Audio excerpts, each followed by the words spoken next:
Entonces, vamos a dar inicio al webinar. Bien, nous allons donc commencer notre webinaire.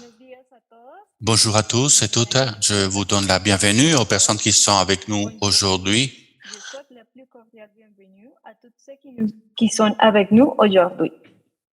Antes de comenzar este seminario, Avant de commencer ce séminaire sur les défis de la protection des données personnelles en France et en Colombie, j'aimerais expliquer à notre public la dynamique de cette discussion. Nous allons faire cette réunion en français et en espagnol avec de l'interprétation simultanée. Vous n'avez qu'à choisir la langue souhaitée dans la partie inférieure de vos écrans. Français, espagnol. Vous aurez aussi l'occasion d'utiliser le chat de Zoom pour envoyer vos questions qui seront répondues après les interventions. Cette discussion sur les défis de la protection des données personnelles en France et en Colombie a été co-organisée par l'Association des juristes franco-colombiens et l'EGISTEC. De même, nous voulons remercier l'ambassade de France en Colombie et particulièrement Madame Carolina Diaz et Estefania Lopez qui nous ont soutenus pour faire cette réunion. Aujourd'hui, nous sommes ici pour parler sur les défis de la protection des données en France et en Colombie face à une thématique très importante, l'utilisation des données personnelles dans les systèmes d'intelligence artificielle. Avant de commencer, je voudrais inviter le professeur Bosquet, président de l'Association des juristes franco-colombiens, pour faire l'introduction. Manuel, vous avez la parole. Bonjour, merci beaucoup Margarita. Les plus amicales salutations à tout le monde. Pour ceux qui ne nous connaissent pas bien, je voudrais dire quelques mots de l'Association des juristes franco-colombiens. Aujourd'hui, on va parler d'intelligence artificielle de protection des données. Mais il faut savoir que l'Association des juristes franco-colombiens, qui a été créée en 2017 et qui est représentée ici par moi-même et par Myriam Salcedo Castro, qui est la secrétaire générale de l'association, l'Association des juristes franco-colombiens intervient dans tous les domaines du droit.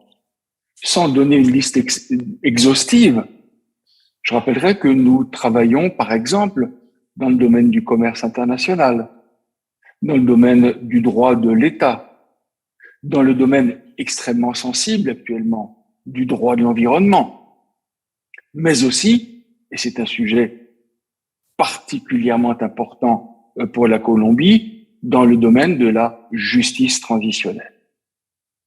L'Association des juristes franco-colombiens regroupe en nombre égal un total d'environ 250 membres en Colombie et en France.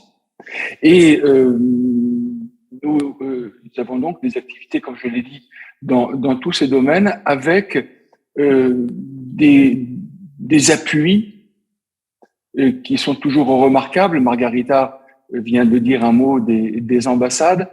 Je voudrais adresser un remerciement tout particulier à l'ambassade de Colombie en France. Et actuellement, on est dans l'attente de la nomination de l'arrivée, en tout cas, du futur ambassadeur de Colombie à Paris. Et l'ambassade est sous la direction de la chargée d'affaires, Madame Carolina Diaz. Et Carolina Diaz a accepté de soutenir cet événement d'aujourd'hui qui nous permet notamment de bénéficier d'une traduction simultanée au français, et ce qui me permet à moi de m'exprimer aujourd'hui en français, alors que dans les précédents événements, j'avais la lourde tâche de devoir le faire en espagnol. Je parle des précédents événements parce que on a commencé, grâce à Ephraim et à Margarita, on a eu le 11 mai un événement assez formidable. L'idée était de parler d'intelligence artificielle aux juristes. Et on avait confié ça à la présidente d'une autre association qui s'appelle Colifri, qui est l'association des chercheurs franco-colombiens, qui est une mathématicienne colombienne qui s'appelle Astrid Rubiano. Et Astrid Rubiano, pendant 1h30, nous a expliqué ce que c'était que l'intelligence artificielle, ses limites, ses dangers. Le 23 mai, on a commencé à rentrer dans le vif du sujet avec nos amis de l'Association des juristes colombo-allemands. L'Association des juristes colombo-allemands et l'Association des juristes franco-colombiens a proposé une session sur l'intelligence artificielle et la pratique du droit. Et aujourd'hui, donc, on va être dans une session sur les défis de la protection des données face à l'intelligence artificielle ou aux intelligences artificielles, selon le degré de panique dans lequel on se trouve face à l'émergence de cette mystérieuse intelligence artificielle. En tout cas, ce qui est intéressant, c'est de rappeler que cet événement d'aujourd'hui se place dans le cadre de les semaines de l'Amérique latine et des Caraïbes en France. La France consacre 2 semaines d'événements à l'Amérique latine en général et aux Caraïbes. Et c'est très intéressant de se dire qu'on va parler aujourd'hui à la fois de pays à pays, de France à Colombie, mais sans doute de façon plus vaste, de continent à continent.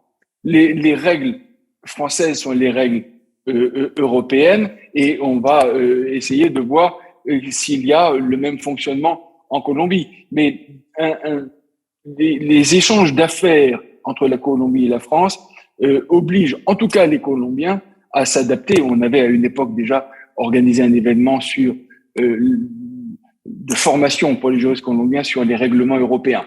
Donc, on va rentrer aujourd'hui dans les détails de ce type de règlement. Donc, je vais vous laisser travailler. Je voudrais adresser mes plus vifs remerciements aux 2 professeurs français qui nous accompagnent, au docteur Nelson Remolina. Remolina, je vous remercie du fond du cœur d'avoir consacré du temps pour nous accompagner et pour donner votre vision de la protection des données depuis Bogota, depuis la Colombie. Au professeur Pierre-Emmanuel Audit, je redis ce que je lui ai dit il y a un instant, c'est-à-dire un grand merci pour votre participation au nom de l'université de Paris 2 et à tout le public que je vois de plus en plus nombreux sur le petit compteur sur mon écran. Je souhaite un bon séminaire et je redis que l'association est ouverte, est à votre écoute et que nous vous accueillons si le cœur vous en dit. Très bon travail à vous tous. Merci beaucoup, Manuel. Y ahora quisiera darle la palabra a Maintenant, je voudrais donner la parole à Daniel Quintero qui va m'aider à modérer cette rencontre. Il est avocat de l'Université Externado de Colombie avec un master en droit d'entreprise et d'affaires et droit européen de l'Université Paris 2. Et actuellement, il travaille en tant que senior de Legintech. Bienvenue, Dan. Bonjour, merci beaucoup, Margarita, de cette invitation et merci de nous permettre à Leginter, une entreprise du secteur privé, de participer dans ces espaces de discussion, lesquels sont très importants depuis les universités et pour la pratique, et avoir cette occasion de partager avec des enseignants des 2 côtés de l'Atlantique, c'est important. Merci beaucoup. Nous sommes une entreprise qui travaille dans la protection des données en Colombie, mais aussi en Europe. Voilà, c'est un honneur. Donc, merci. Je vais commencer à parler en français. Conférencière aujourd'hui. Monsieur Audi, Pierre-Emmanuel Audi est maître des conférences en droit privé à l'Université Paris-Panthéon-Assas. Il dirige les programmes des diplômes des délégués à la protection des données personnelles, ainsi que les programmes de droit international des affaires, sur les campus principaux à Paris et sur les campus à Singapour. Il co-dirige également les diplômes droit et technologie numérique. Le professeur Pierre-Emmanuel Audi est diplômé de droit privé à l'Université Paris-Assas. Il a poursuivi aussi un LLM à l'Université de Harvard Law School. Et il a obtenu son doctorat à l'Université Panthéon-Assas en 2013. Donc, merci beaucoup, professeur Audi, et c'est à vous la parole. Merci beaucoup de m'avoir invité à participer à ce webinaire. dont la thématique est particulièrement bien choisie au regard de l'actualité de cette dernière année. Alors, je vais essayer de ne pas trop parler. Je ne voudrais pas être trop long. Et malheureusement, la solution habituelle pour se sortir de cette difficulté, c'est de parler plus vite. Donc, j'ai bien compris que du fait de la traduction, il va falloir que je sache aussi modérer mon débit de parole, malgré ma volonté d'en dire plus éventuellement que le temps que j'ai pour vous faire cet exposé. Donc, en tout cas, je présente d'avance mes excuses aux traducteurs si je n'arrivais pas à me contenir et que sans le vouloir, j'accélérais mon débit de parole. Alors, en guise d'introduction, je voudrais dire deux choses. La première chose, c'est que vous savez très certainement qu'en Europe, la protection des données à caractère personnel est assurée par le Règlement général sur la protection des données, dit RGPD. Le RGPD constitue une évolution d'une directive européenne datant de 1995. Alors, quelle est la différence entre une directive et un règlement européen? Une directive européenne vise à harmoniser le droit des États membres de l'Union. Elle fixe des objectifs et c'est aux États membres d'adopter dans leur droit interne des dispositions pour la mettre en œuvre. Un règlement européen, au contraire, est une loi européenne. Le règlement s'applique tel qu'il est rédigé dans tous les pays de l'Union dès sa date d'entrée en vigueur. Et le RGPD est de cette nature. Et comme tout règlement, c'est un texte beaucoup plus précis que l'était la directive. Chacun sait que l'adoption du RGPD a eu un impact majeur sur la protection des données à caractère personnel dans le monde. Ce règlement a incité beaucoup de pays soit à adopter une réglementation protégeant les données à caractère personnel, soit à modifier leurs lois en la matière. Le RGPD a pu servir de modèle pour certaines lois, mais il n'est aucunement un modèle général. Chaque pays continue d'avoir ses propres conceptions en la matière. La deuxième chose que je voudrais dire en introduction, c'est que le RGPD, adopté en 2016 et entré en vigueur en 2018, ne contient pas de dispositions propres à la question de l'intelligence artificielle. Il reste que cette technologie entre pleinement dans le champ du RGPD, dans la mesure où sa création, ainsi que sa mise en œuvre, implique très souvent un traitement automatisé de données à caractère personnel, ce qui déclenche, par principe, l'application du RGPD, sauf si des considérations territoriales s'y opposent, et je reviendrai sur ce point. Le RGPD contient toutefois une disposition spécifique à un type de traitement pour lequel l'intelligence artificielle sera susceptible d'être fréquemment employée. Il s'agit de la prise de décision automatisée susceptible de produire des effets significatifs sur une personne. Et j'en reparlerai à la fin de mon propos.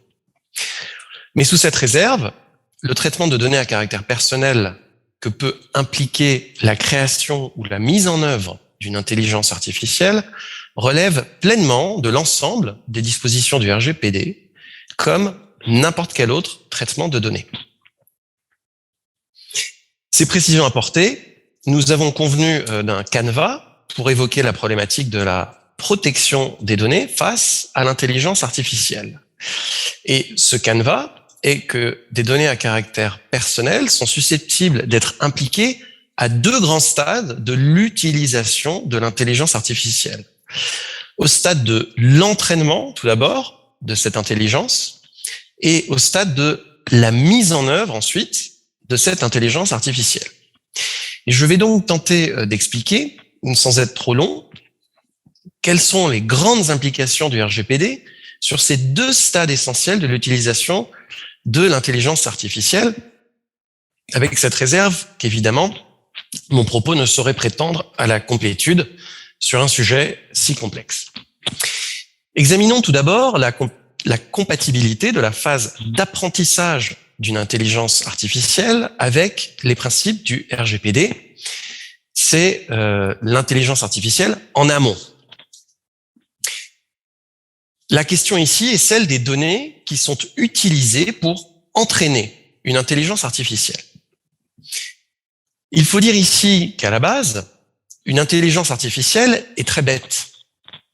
Il faut lui soumettre une quantité immense d'exemples pour lui apprendre ce qu'on veut qu'elle sache faire. S'il s'agit par exemple de reconnaître un chat, il faudra lui montrer des millions d'exemples de photos de chats pour qu'elle se fasse une idée de ce qu'est un chat. Or, cette quantité immense d'exemples nécessaires à l'entraînement va très fréquemment impliquer de fournir à l'intelligence artificielle des jeux de données qui contiennent des données à caractère personnel. Par exemple, des images de personnes, des écrits de personnes, des écrits à propos de personnes, des sons de personnes, des adresses, des caractéristiques physiques, des opinions politiques, etc. Et c'est là que se trouve le clash entre les nécessités de l'intelligence artificielle et la protection des données.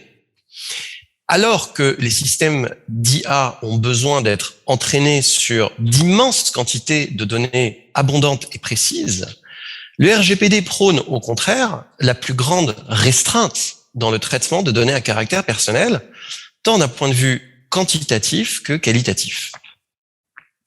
Le RGPD va donc impliquer de respecter plusieurs principes qui sont loin d'être naturels pour les data scientists qui créent des modèles d'intelligence artificielle. Et donc, je vais vous exposer quels sont ces principes, ce qui me permet en simultané de vous présenter les grands principes du RGPD.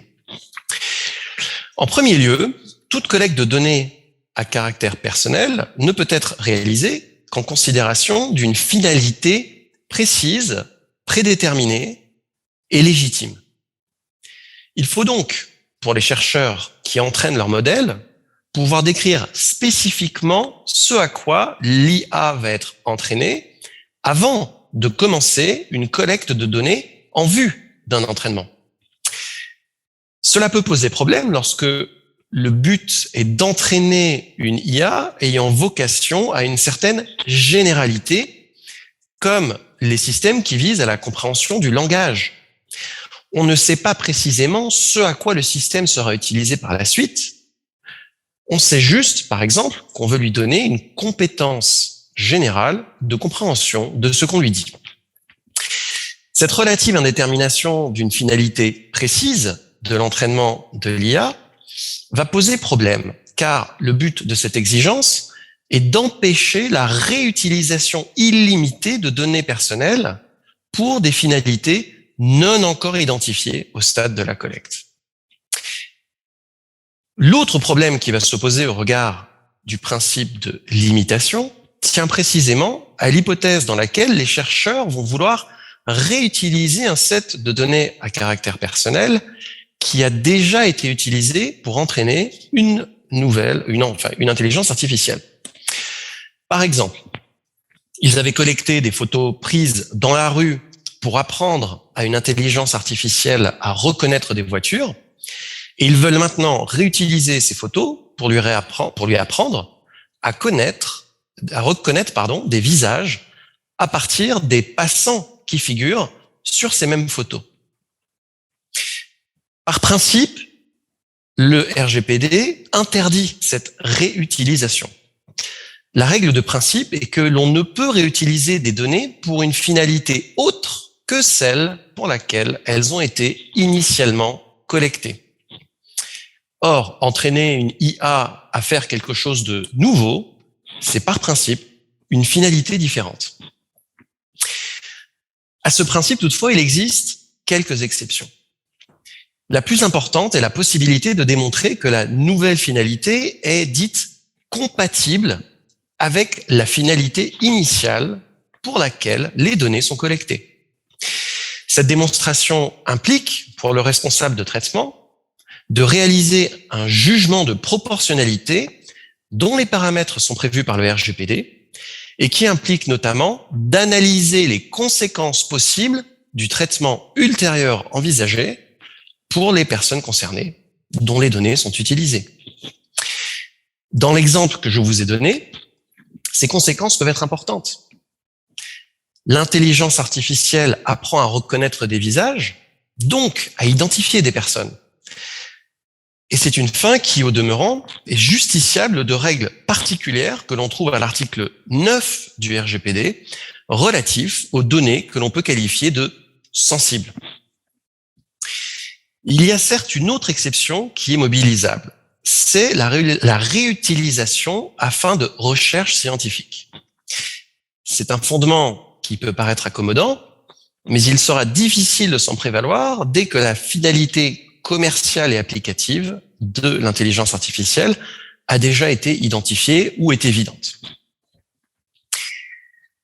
Autre principe du RGPD, le principe de minimisation des données.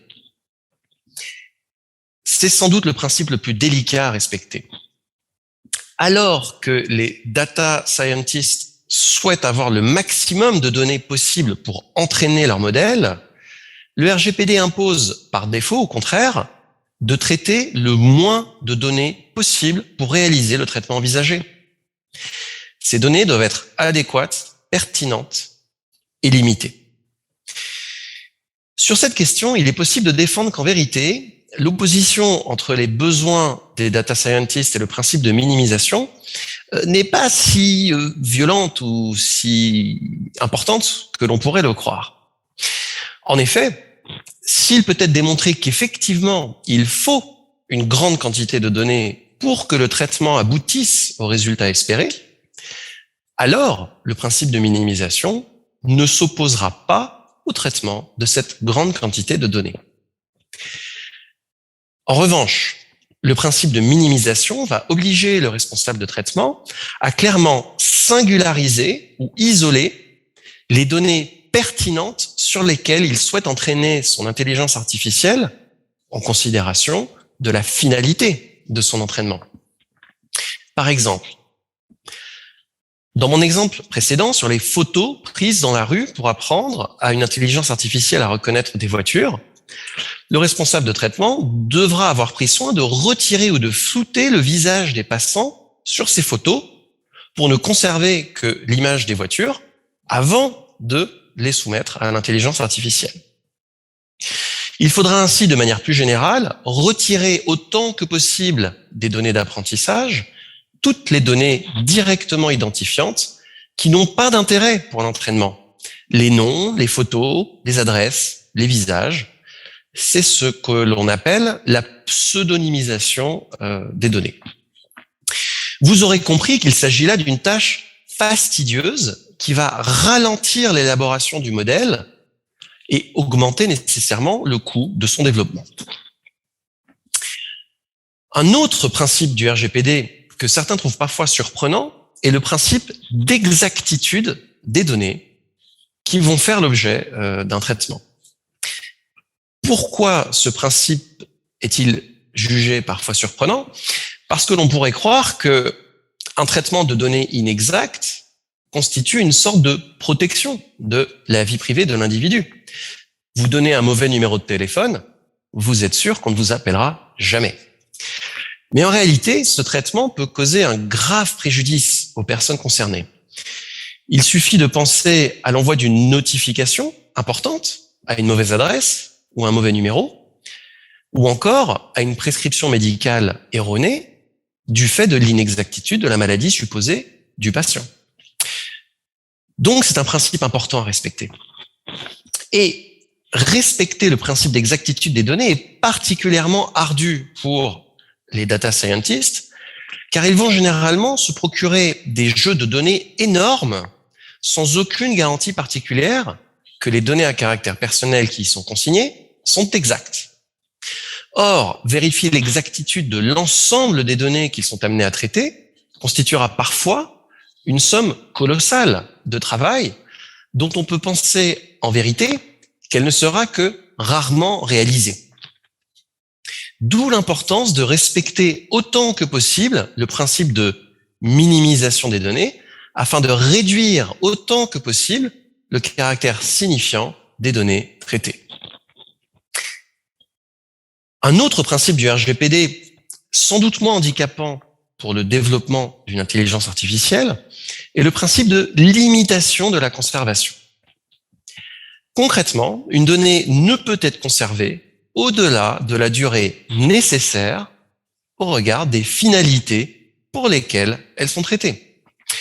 Concrètement, cela veut dire qu'une fois qu'une intelligence artificielle aura été entraînée, les responsables de traitement sont censés effacer les données d'entraînement.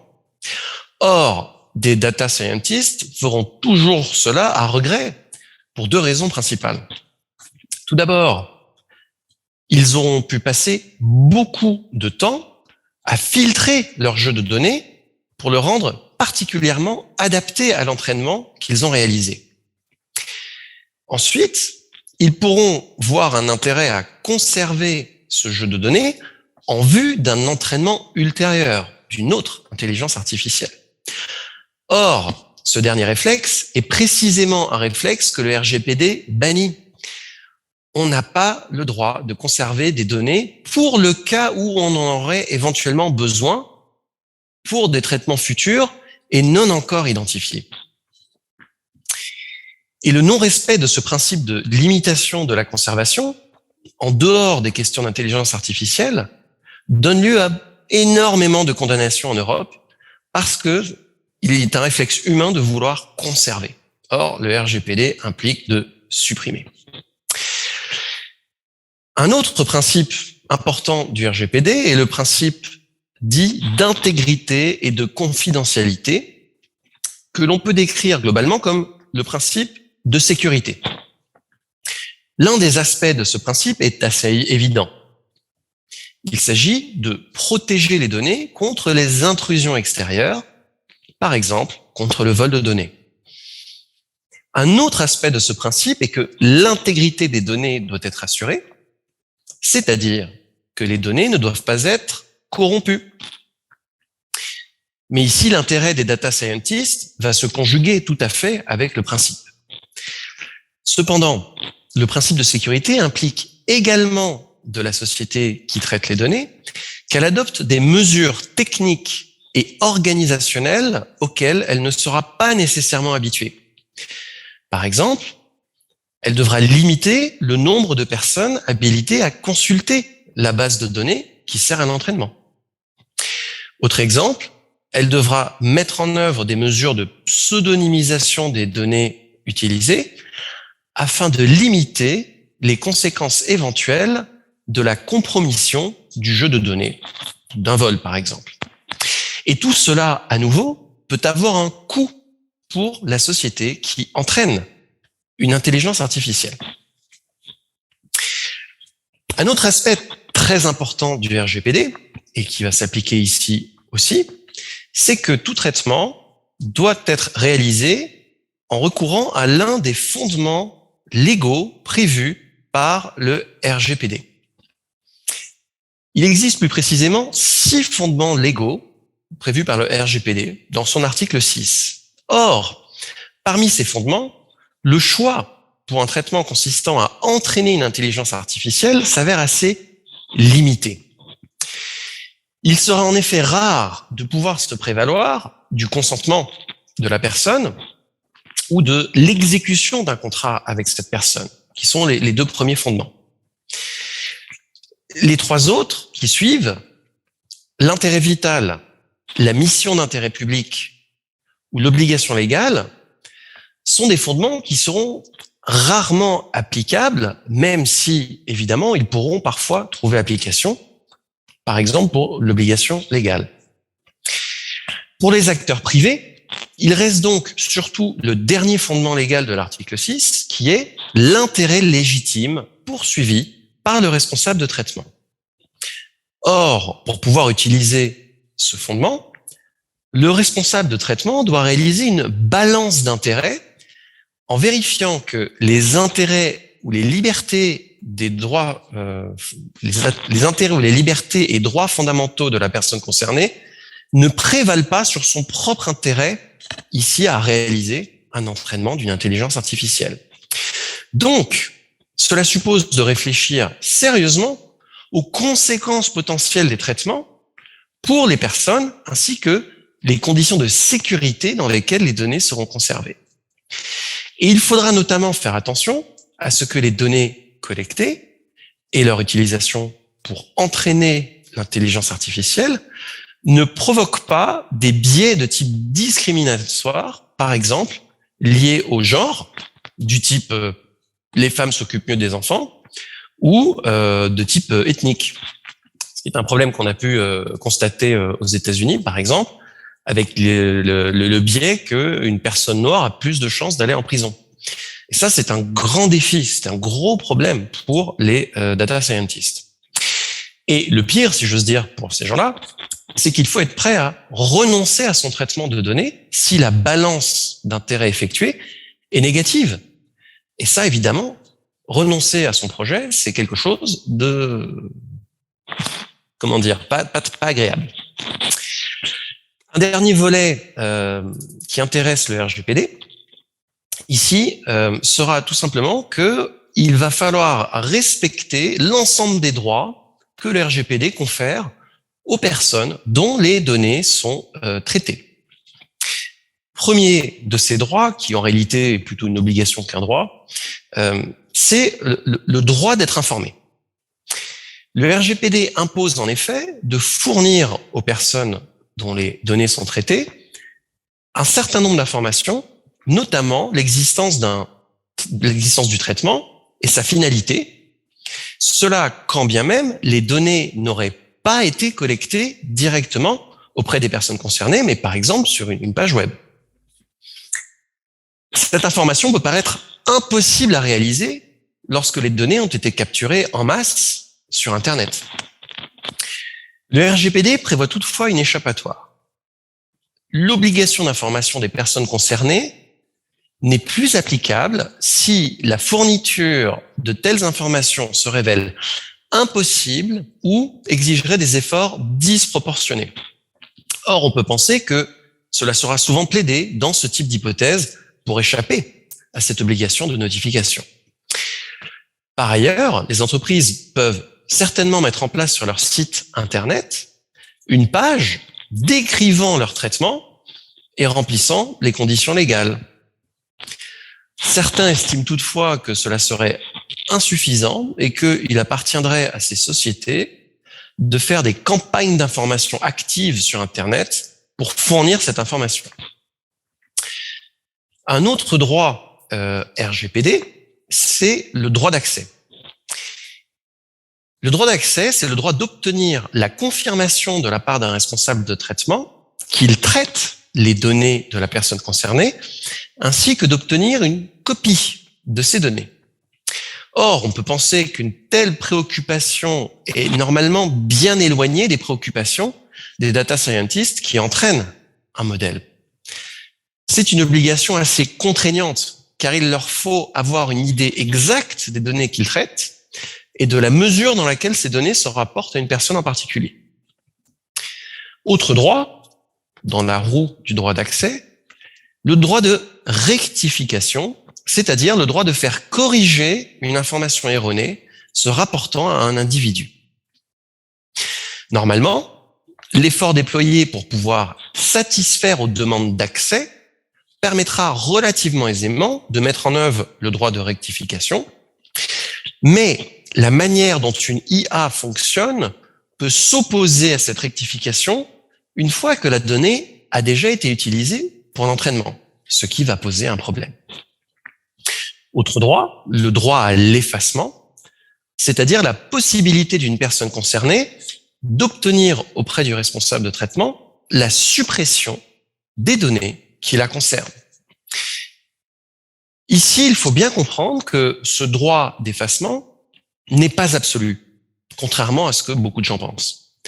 Pour pouvoir le mettre en œuvre, la personne concernée doit pouvoir justifier de l'une des raisons que l'on trouve à l'article 17, paragraphe 1 du RGPD.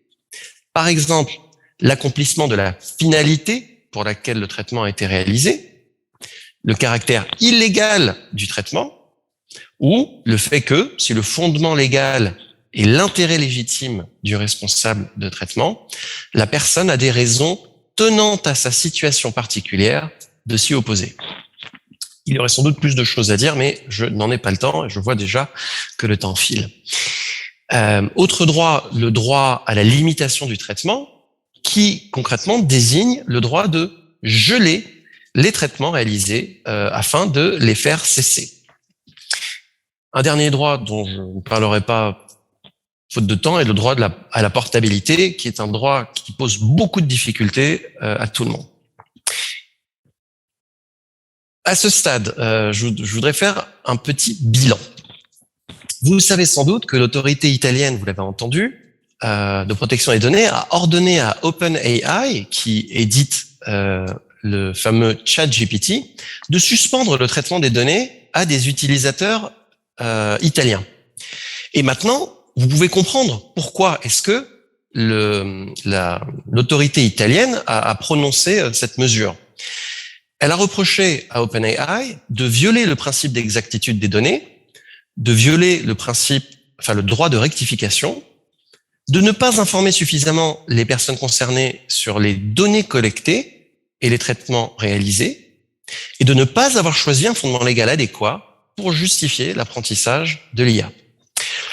Ma seconde remarque est que vous voyez que l'ensemble des principes du RGPD ne s'opposent pas à l'entraînement d'une IA à partir des données à caractère personnel, mais qu'ils impliquent nécessairement un ralentissement du travail du fait de l'ensemble des précautions à respecter, de même qu'une augmentation corrélative, des coûts de développement. J'aurais voulu faire une troisième observation sur l'application territoriale du RGPD, mais comme je vois que j'ai déjà mangé beaucoup de mon temps, je vais sauter sur cette question, quitte à revenir ultérieurement. Ce qui m'amène, avec le peu de temps qu'il me reste, à vous parler de la deuxième partie de ce qui est prévu aujourd'hui, qui est la compatibilité, pour ce qui est de mon propos du RGPD, avec les utilisations des IA d'ores et déjà entraînées, donc en aval. Je vais rapidement vous exposer quelques principes que les responsables de traitement doivent respecter lorsqu'ils proposent à des personnes comme vous et moi d'utiliser leur intelligence artificielle. Et ensuite, je vous dirai quelques mots de cette fameuse règle du RGPD sur la prise de décision automatique qui est susceptible de concerner une intelligence artificielle. Messieurs, il vous reste 5 minutes. J'ai compris, je l'ai vu. C'est pour ça que je vais warp up, comme on dirait en anglais. Pour ce qui est des principes à respecter lorsqu'une IA est proposée au public, je vous prends comme exemple ChatGPT, qui est l'exemple le plus connu et qui donc justement a donné lieu déjà à des cas d'application. Première problématique, la problématique du respect du RGPD pour le traitement des données de l'utilisateur lorsqu'il crée son compte. Tout simplement, lorsque vous vous inscrivez à OpenAI. Ici, je vais être très rapide, la problématique n'est pas du tout différente que lorsque vous créez un compte chez Google, chez Microsoft pour n'importe quel service. ChatGPT a eu des soucis parce qu'il n'avait pas mis en œuvre un système de vérification de l'âge des utilisateurs, ce qui était requis par l'article 8 du RGPD. Deuxième type de problème, la question du traitement des données qui sont apportées par l'utilisateur lui-même lorsqu'il est en train d'utiliser l'intelligence artificielle. C'est la question de savoir ce que deviennent les requêtes que vous lui faites, les conseils que vous lui donnez ou les corrections que vous lui suggérez. OpenAI dit de ces données qu'elles peuvent être utilisées pour améliorer le service. L'autorité italienne a considéré que l'information à ce sujet était insuffisante, ce qui a conduit OpenAI à clarifier cet aspect et à donner aux personnes un droit d'opposition sur l'utilisation de ces données. Plus délicate est par ailleurs la question de la fourniture par ChatGPT d'informations éventuellement fausses, incluant des données à caractère personnel. Et ici, il y a deux aspects. Le premier, on l'a déjà vu, c'est le fait que des informations erronées existent. J'ai ma propre intelligence artificielle qui me parle. Le premier problème, on l'a déjà vu, c'est le fait que les données d'entrée soient erronées. Mais il y a un autre aspect très problématique pour ChatGPT, c'est que parfois, il va inventer des informations fausses. Il va dire des choses de personnes qu'il vient d'inventer, et ça tient à la manière dont fonctionne cette technologie. ChatGPT fonctionne en tentant de deviner quel est le mot le plus probable à aligner dans chaque phrase qu'il formule. Donc, ce qu'il dit n'est pas fondé sur une réalité, il est fondé sur une probabilité. Et je n'ai pas le temps d'en parler, mais vous voyez quelle est la difficulté. Comment OpenAI peut-elle empêcher par avance son IA de générer des résultats qu'il est impossible d'anticiper, puisqu'ils sont inventés au fur et à mesure? Vous avez ici un réel conflit entre la logique de protection des données et la logique de la technologie utilisée. La dernière difficulté, je passe dessus, c'est tout simplement que des informations sensibles peuvent être révélées par ce genre de technologie sur des personnes, et ceci est encadré par l'article 9. J'utiliserai la minute qui doit me rester pour vous parler du dernier aspect, qui est l'article 22 du RGPD sur les prises de décision automatiques. L'article 22 réglemente plus précisément la prise de décision fondée exclusivement sur un traitement automatisé, produisant des effets juridiques concernant la personne ou l'affectant de manière significative de façon similaire. L'hypothèse type à laquelle les rédacteurs du RGPD ont pensé est celle d'une banque qui confie à un algorithme la décision d'octroi ou non d'un prêt à une personne. Et chacun comprend ici en quoi une telle décision affecte de manière significative la personne. Quel est le régime de cette prise de décision automatique qui donc peut être réalisée par une intelligence artificielle? Par principe, l'article 22 interdit de confier à un algorithme un pouvoir de décision produisant des effets juridiques ou affectant la personne de manière similaire. Toutefois, il faut observer que cette interdiction est assortie de 3 exceptions. Première exception, la décision est nécessaire à la conclusion ou à l'exécution d'un contrat entre la personne concernée et un responsable de traitement. Exemple, la société Apple reçoit des milliers de CV pour un poste. Il peut être jugé nécessaire, à la conclusion du contrat, de confier à une intelligence artificielle le pré-tri des dossiers. Deuxième exception, la décision automatique est autorisée par le droit de l'Union ou un État membre. Et donc, dans cette hypothèse, il faut faire confiance au législateur. Troisième exception, la personne a donné son consentement explicite à cette prise de décision automatique, mais alors il faut que ce soit un consentement réel. À supposer que l'on soit dans le champ de la première ou de la troisième exception, le RGPD octroie à la personne concernée le droit d'obtenir une intervention humaine de la part du responsable de traitement afin d'exprimer son point de vue et de contester la décision. Par ailleurs, et j'en finirai par là, les articles 13 et 14 du RGPD imposent aux responsables de traitement une obligation qui est particulièrement difficile à respecter pour les créateurs d'intelligence artificielle.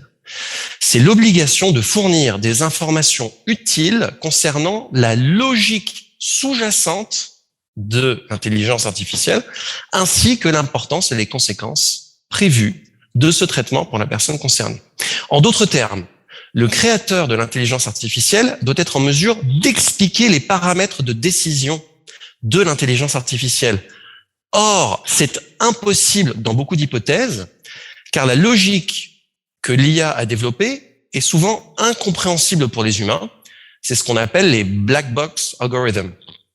Et ici, on peut dire que le RGPD constitue un frein au développement en tout cas à l'utilisation de l'intelligence artificielle.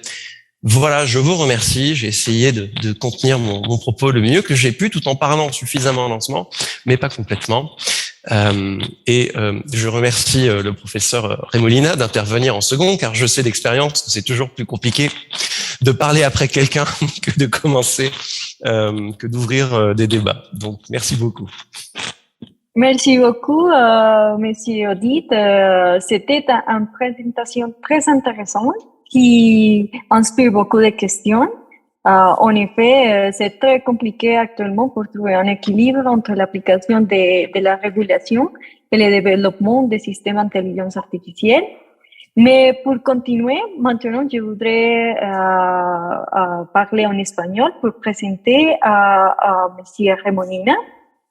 El professeur Remolina. Le professeur Remolina est le directeur du groupe Hedgestic de la faculté des droits de l'Université des Andes, professeur Dr Summa en sciences juridiques de l'Université Javeriana, avec un master en droit de l'Université London School of Economics et spécialiste en droit commercial et avocat de l'Université des Andes. Professeur Nelson, soyez le bienvenu. Bonjour, et en Colombie, et bon après-midi, bonsoir ailleurs. Je suis content de participer dans cette discussion. Merci beaucoup à l'Association de juristes franco-colombiens de cette invitation. Merci Margarita, merci Daniel, Efraín, Manuel, et bien sûr, professeur Pierre Audy, merci beaucoup. Et merci de votre présentation aussi complète. À chaque fois que je vous écoutais parler de tout ça, et je me disais, de quoi je veux parler alors? Parce que vous avez une présentation des sujets qui sont les plus importants dans cette thématique. Et le temps nous empêche de parler de tout, sans doute, mais je pense que vous avez présenté la plupart des thématiques qui produisent des débats et des défis. J'aimerais commencer par vous parler d'une histoire. Dans les années 98, j'ai eu l'occasion d'aller aux États-Unis parce que mon frère aîné, qui est ingénieur informaticien et mathématicien, était à l'université de Texas dans un doctorat en IA. Donc, on se disait 98, j'étais avocat depuis 94. J'ai commencé à parler de ça.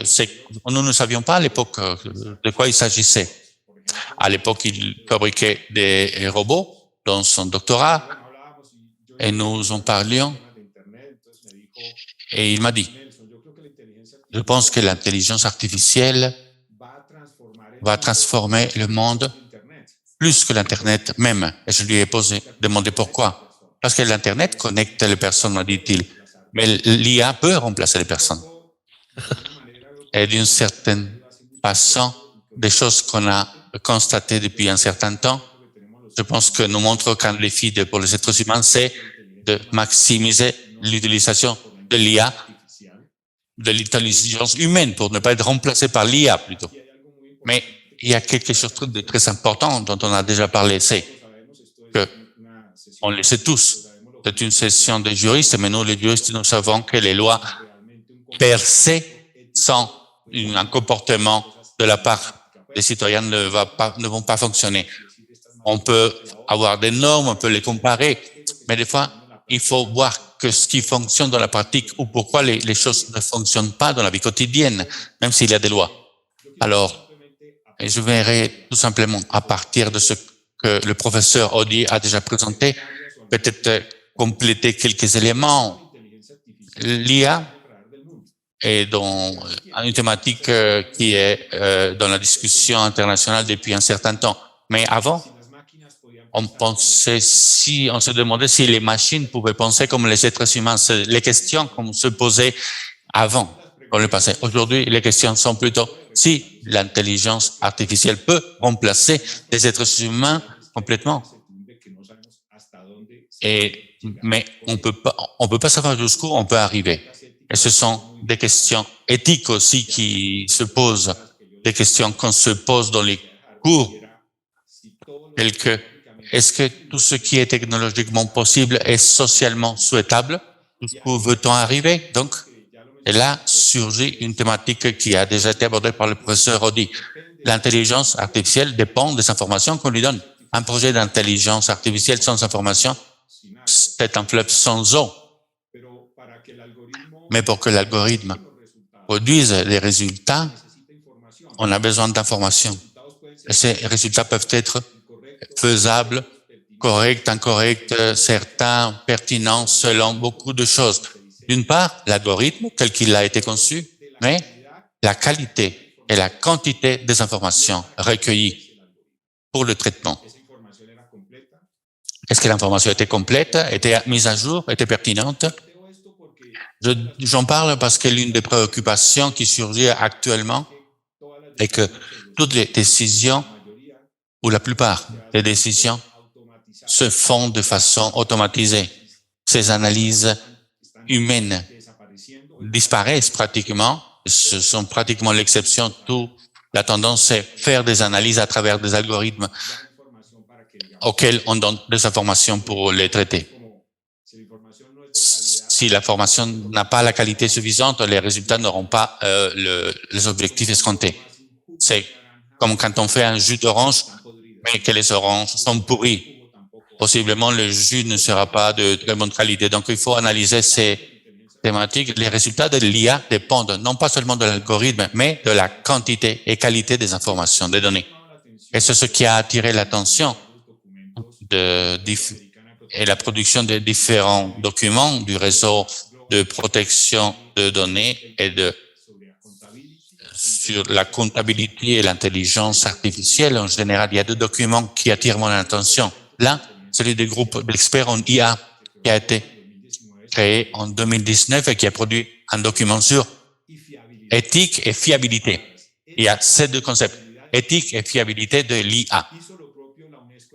La même chose a fait l'UNESCO en 2021. L'UNESCO a un document qui s'appelle éthique et fiabilité des IA. Et je parle de fiabilité. Je en parlais parce que si nous avons, concernant les données, on peut se poser des questions. Qui fait le traitement de données? Le fait de façon légitime? Première question. Est-ce qu'il respecte les règlements et les normativités? Il faut voir quelle normativité, bien sûr, mais c'est la première question qu'il faut se poser. Nous vivons dans un monde global, connecté, mais qui a certaines différences territoriales et certaines fusions technologiques. Il y a des choses à... Bon. Donc, première chose, le traitement se fait selon les règlements, de façon légitime. Mais une autre chose, c'est, est-ce qu'il est fiable? Est-ce que ce traitement est fiable? Parce que ces décisions qui sont prises ne vont pas affecter uniquement des êtres humains, mais elles peuvent affecter une économie, une politique publique, tenant compte que l'IA est utilisée comme un outil pour prendre beaucoup de décisions très importantes. Donc, le mot fiabilité se trouve dans ces documents-là depuis un certain temps. Donc, il y a beaucoup de préoccupations. En Colombie, nous n'avons pas un article comme celui des décisions individuelles automatisées. Notre loi date de l'année 2012. À peine elle a pris comme base le modèle européen de protection des données, mais elle n'a pas recueilli tous ces éléments-là. Incluido el tema de las decisiones individuales automatizadas. Bueno, pero en Colombia... Mais en Colombie, il y a un principe dans la loi des données qui est là, qui dit que ces principes qui sont communs avec les principes européens, même s'ils ne sont pas complets, s'appliquent aussi en Colombie. Et la neutralité technologique parle de traitement de données avec tout type de technologie. Traitement manuel ou automatisé. Donc, ceci implique l'intelligence artificielle, bien sûr. Et il y a peut-être, parmi les peu de principes qu'on peut analyser, le principe de véracité. Dice que el tratamiento de datos, entre otras, le principe de véracité en Colombie dit que, ou plutôt interdit le traitement de données qui induisent en erreur. C'est l'article 4 de cette loi 1581. Là où apparaissent les principes. Donc, les données erronées sont interdites. Et donc ça, c'est lié directement à la question de la fiabilité, parce que une décision d'intelligence artificielle, et donc ce qui s'appuie sur ces données-là, est interdite. En Colombie, en tout cas, c'est le cas. Et cela dépend de la façon dont on rédige le principe de véracité. Et à son tour, dans l'article 8, petit a, il est permis pour la personne de demander la correction, la suppression ou la mise à jour de l'information lorsque son traitement induit également en erreur. C'est-à-dire que je ne sais pas si, lorsque l'on a rédigé cette loi, on pensait déjà à l'intelligence artificielle, mais il y a cette notion d'erreur induite qui fait face à une préoccupation latente qui est celle que je commentais tout à l'heure, à savoir les résultats générés par les résultats de projets d'intelligence artificielle qui touchent à des êtres humains ou d'autres éléments. Pour l'instant, je me concentre sur les êtres humains. Et donc, je finirai mon intervention avec cela. De là découlent deux principes qui sont considérés comme fondamentaux et que le professeur a déjà mentionnés. Pour l'éthique et la fiabilité du traitement des données. La transparence et le principe d'explicabilité. En matière de traitement des données, en général, la transparence est liée à l'information que l'on fournit aux propriétaires de ces données, quelles données collectées, quel objectif, quelle finalité, etc. La transparence dans l'intelligence artificielle, on a dit qu'on doit avertir la personne qu'il y aura un traitement automatisé à travers l'intelligence artificielle et il faut lui expliquer quelle sera la logique et quelles sont les informations qui seront utilisées pour ce traitement. Voilà les termes généraux. Explicabilité. Et ça me paraît fondamental, même si les autres aussi, fait référence au fait qu'une personne touchée par une décision d'intelligence artificielle puisse se retourner vers le responsable pour que, concrètement, elle lui explique le pourquoi de ces résultats. Par exemple, vous participez à une sélection en vue d'obtenir un poste de travail. Et tout est traité à travers l'intelligence artificielle, n'est-ce pas? Et une personne considérée comme la meilleure n'a pas été sélectionnée, n'a pas été retenue. Alors cette personne pourrait solliciter une explication du pourquoi elle n'a pas été sélectionnée. Donc, quelle information a été prise en compte, quelle formule a été appliquée, quels sont les critères qui ont été utilisés, et que l'on lui explique d'une manière tout à fait claire, comme le mentionnait le professeur Audy. Nous, êtres humains qui ne sommes pas dans le monde technologique, nous ne savons pas, en tout cas c'est mon cas, quelles sont les logiques techniques qui sont derrière tout ça, tout ce qu'on entend par intelligence artificielle. Donc, un citoyen lambda qui ne connaît pas ces techniques-là doit obtenir une explication en des termes qu'il comprend. Et ça, c'est très important. Il faut que cette explication soit complète, simple et véridique du pourquoi cette décision a été prise. Peut-être l'un des sujets sur lesquels il faudra travailler est-il celui-là du fait que nous sommes dans une société de l'automatisation, de la systématisation et que nous vivons dans une ère de la datafication de la société. Eh bien, ce principe-là, que je considérais même comme un droit, je crois, sera de plus en plus pertinent et je crois qu'il devrait intégrer le processus de due diligence dans ces cas-là, ce que peuvent faire les personnes pour lesquelles l'intelligence artificielle a pris des décisions adverses et donc pouvoir recourir le cas échéant. Voilà ce que je souhaitais mentionner à ce stade, mais évidemment, je suis ouvert au dialogue. Merci beaucoup. Merci beaucoup à vous deux, professeurs. Les présentations que vous nous avez fournies nous permettent d'avoir une image très claire des intérêts des deux régions du monde que nous analysons aujourd'hui selon cette perspective-là. Donc, merci infiniment au professeur Pierre-Emmanuel Audy pour cette présentation détaillée des principes régissant le règlement et merci également au professeur Molina de nous avoir expliqué comment les principes du droit colombien représentent en soi une garantie en termes de données personnelles et vis-à-vis de l'intelligence artificielle. Alors, à moins qu'il y ait une question, j'en ai une à poser pour chacun des deux professeurs. Pierre-Emmanuel Audy, j'aimerais vous demander... Alors, en vous écoutant, on a l'impression que les normes sur la vie privée en Europe représentent un véritable obstacle au développement de l'intelligence artificielle. Si on analyse l'ensemble, les principes et jusqu'aux règles de légitimité, le principe de légalité, enfin bref, tous les principes que vous avez énoncés,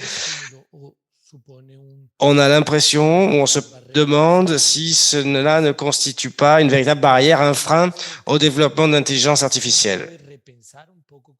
Pensez-vous que l'heure est venue de réévaluer la façon dont les normes s'adaptent à une réalité? Ou est-ce que l'on peut parvenir à une conciliation équitable, juste, entre le développement de l'intelligence artificielle d'un côté, mais également de l'autre, évidemment, le bon respect des normes? Voilà ma première question à Pierre-Emmanuel Audi. Et puis ensuite, j'en aurai une autre pour le professeur Remolina. Micro, s'il vous plaît, professeur. Voilà, c'est bon. Merci pour cette question. Alors, j'ai pas voulu suggérer que les normes européennes étaient un frein absolu au développement de l'intelligence artificielle. Et je pense qu'au contraire, dans la majorité des hypothèses que j'ai prises, il est possible d'appliquer le RGPD à la question de l'intelligence artificielle. Simplement, on ne peut pas travailler de manière brutale. Il faut ralentir, il faut prendre le temps d'appliquer les principes. Donc, pour la plupart des hypothèses, je pense que cette législation est compatible. Maintenant, c'est vrai qu'il y a deux choses, enfin, il y a deux problèmes particuliers. Le premier qui a été redit par le professeur Remolina, c'est la question de l'explicabilité et de la transparence.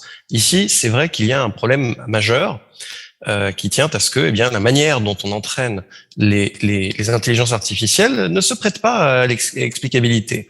Mais quelle est la solution? Est-ce qu'il faut refaire les principes de protection des données pour faire fi de cette exigence d'explicabilité dans le développement des IA? Ou est-ce qu'il ne faut pas, au contraire, trouver une manière de développer des IA dont on peut expliquer comment elles fonctionnent? Je pense que c'est cette deuxième hypothèse qu'il faut choisir. Et il faut créer une technologie que nous pouvons comprendre et qui soit compatible avec nos principes, plutôt que de dire, ah ben non, il va falloir se défaire de ces principes pour pouvoir aller toujours plus vite dans le développement de cette intelligence artificielle, dont aujourd'hui les plus grands spécialistes disent qu'il faut sérieusement se calmer parce qu'on ne sait pas dans quelle direction on va. Donc je pense que c'est à la technologie de s'adapter aux principes que nous, les humains, nous avons décidé de devoir respecter, plutôt que de défaire nos principes pour s'adapter à une technologie qui s'emballe un petit peu sans fin. Voilà.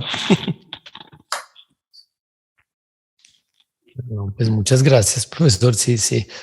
Tiene todo el sentido del mundo. Merci beaucoup, professeur. En effet, ça revêt beaucoup de sens que les principes qui finalement répondent à une volonté humaine prédominent sur les matrices et les technologies des systèmes d'information. Monsieur professeur Remolina, moi j'aimerais vous demander si en Colombie, vous avez eu la possibilité d'assumer un rôle de directeur de l'unité de protection des données en Colombie. Et pendant votre mandat, vous avez développé une initiative intéressante autour ce qu'on a appelé les sambos de la intelligence artificielle. C'est une espèce de méthodologie d'utilisation. À l'époque, c'était très avant-gardiste puisque cela nous a permis de voir ou de réfléchir à comment nous réglementons parallèlement à ce que nous comprenons. Alors, professeur, peut-être pourriez-vous nous donner votre expérience ou revenir sur des points de réflexion, et c'est tout à fait lié à la question précédente que je posais au professeur Audit. Comment trouver la bonne conciliation, le bon équilibre entre développement et respect des normes, c'est-à-dire des normes plus adaptées et une technologie plus humaine, pour ainsi dire. Oui, merci beaucoup. Je partage totalement ce qui a déjà été dit à cet égard. L'idée, c'est d'utiliser l'intelligence humaine pour pouvoir appliquer les réglementations autour de l'intelligence artificielle. J'ai entendu parfois qu'il est très facile, le moment venu, de dire que la réglementation est une barrière. C'est un argument, certes, mais je pense qu'on le met en avant parfois un peu précipitamment et qu'il faut trouver des alternatives. C'est-à-dire qu'il faut être intelligent aussi pour pouvoir faire appliquer les normes, n'est-ce pas? Parfois, on s'aveugle d'autant d'intelligence artificielle. Je veux dire que les normes s'appuient sur des principes. Et il faut insister là-dessus et c'est un petit peu ce qui nous a poussé à faire ici en Colombie à l'époque. On a fait les sandbox de l'une des traitement de données, intelligence artificielle et vie privée et omission par défaut. Alors, la question, c'était de savoir s'il était nécessaire de modifier la réglementation colombienne pour pouvoir développer l'intelligence artificielle. C'était une question. Et vous savez qu'il y a beaucoup de définitions du Jambox. Quand nous étions à l'autorité des données, je voyais cela comme une bonne pratique pour ne pas improviser dans la réglementation.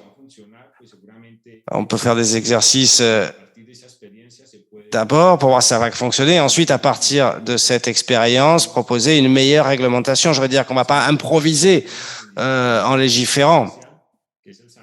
Sinon, qu'on s'appuie à l'inverse sur une expérience ou tout simplement qui nous permettra de mieux réglementer ou de ne pas réglementer. Ça peut être le plus opportun. Et moi, je suivrai davantage la ligne des réglementations avec s'appuyant sur les principes, parce que les principes, dirais-je, dépassent les temps, malgré les évolutions technologiques nombreuses que nous pouvons observer. Donc, si on fait des réglementations basées sur les technologies, elles finiront forcément par être obsolètes, puisque les technologies ne cessent de se développer. Les sandbox ont été une opportunité de travailler. On a eu 2 occasions et finalement on a sélectionné 4 projets.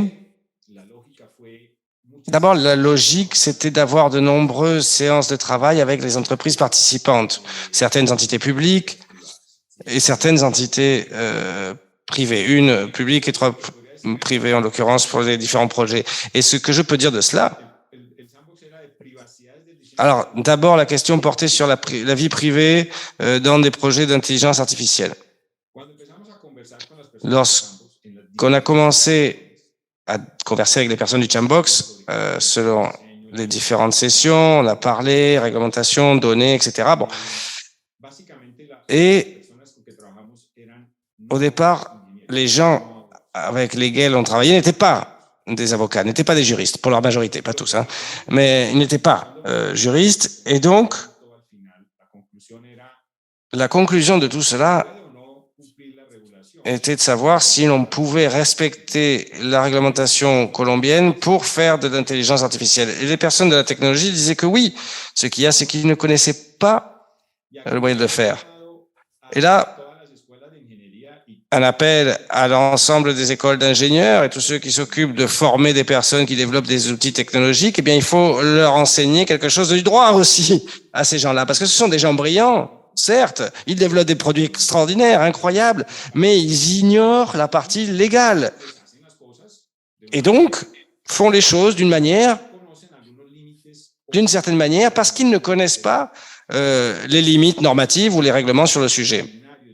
Donc vraiment, la conclusion de tout cela, c'est une approche multidisciplinaire autour d'un projet, sans quoi il peut y avoir ensuite des erreurs sur le produit. Donc je crois que dès la conception, il faut intégrer ces dimensions-là, notamment les défis juridiques que l'avancée suppose, et pas simplement en termes de traitement des données.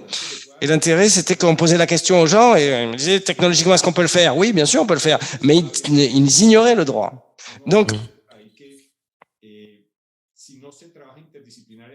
parfois, s'il n'y a pas ce travail interdisciplinaire, on peut supposer que le résultat ne soit pas très bon. C'est-à-dire, c'est pas un manque de règlement, mais un manque de travail interdisciplinaire et de connaissances mutuelles de toutes les personnes qui sont impliquées au quotidien dans la question technologique. Voilà, je crois, ce qui pourrait être une piste d'action, en tout cas de nos expériences. C'est ce que nous avons tiré de ces 4 projets. On a des documents d'ailleurs, mais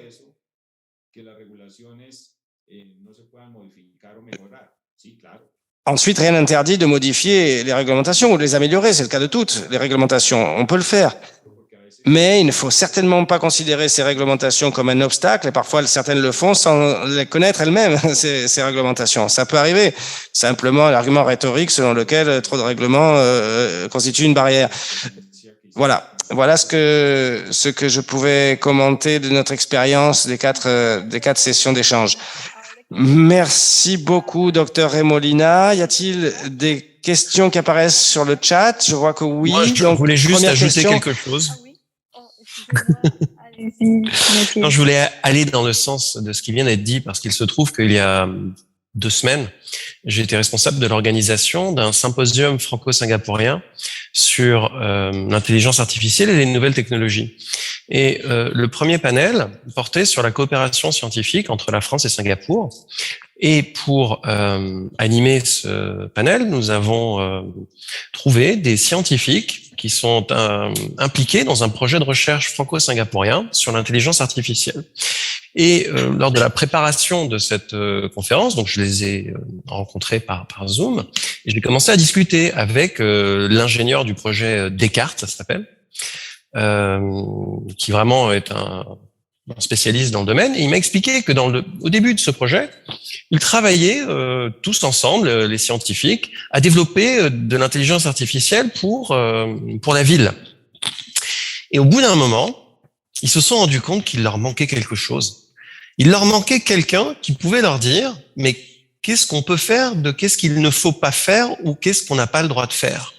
Et c'est comme ça qu'au bout de 2 ou 3 ans, ils ont fini par embaucher, par attirer dans leur équipe un juriste qui faisait aussi de l'éthique, dont le travail était précisément de leur transmettre ces informations et de leur dire, par exemple, là vous avez développé un magnifique drone qui sait voyager entre les bâtiments, mais vous ne devez pas approcher d'une fenêtre à moins de 8 mètres à cause du droit au respect de la vie privée.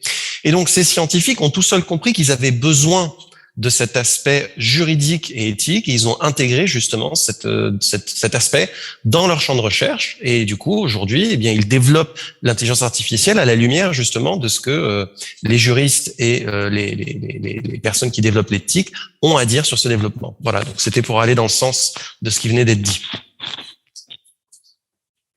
Merci beaucoup, Monsieur Audit. Et maintenant, Muchas gracias.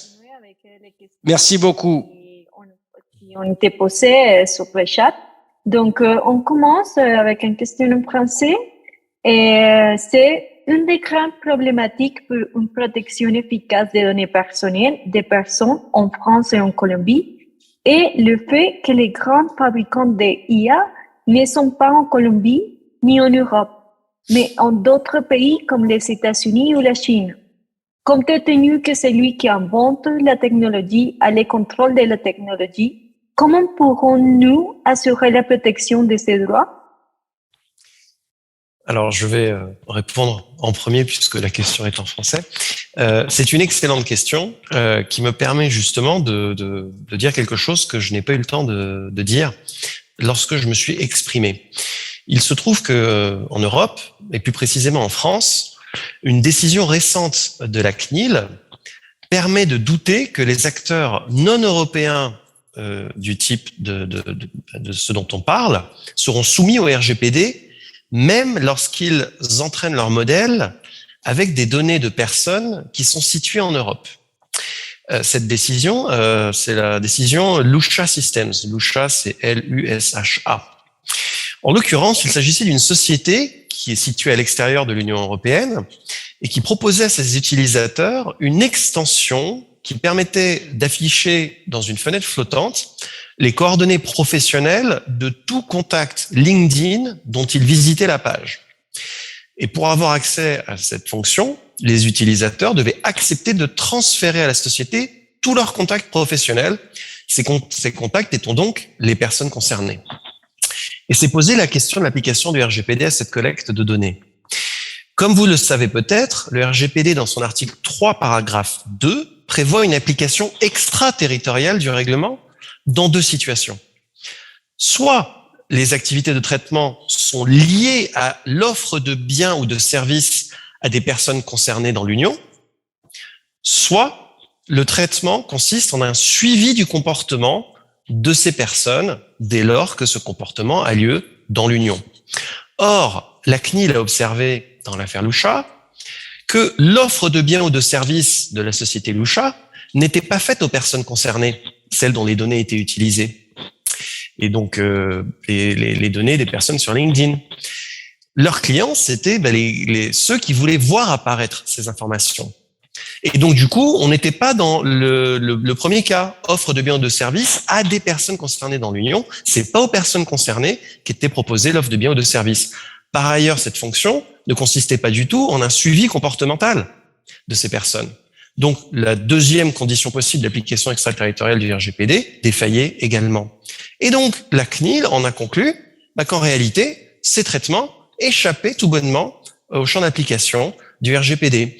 Eh bien, on pourrait dire la même chose d'une société comme OpenAI, parce que c'est une société qui n'est pas située dans l'Union européenne, elle n'a pas d'établissement dans l'Union européenne.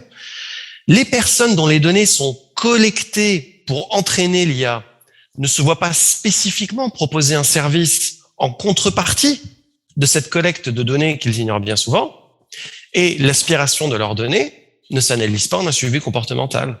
De telle sorte qu'on pourrait en conclure, et je serais curieux de savoir ce qu'auraient à dire les autorités de contrôle à ce sujet, qu'en réalité, le RGPD ne s'applique pas à leur activité d'entraînement de leur IA dès lors qu'ils sont situés à l'étranger.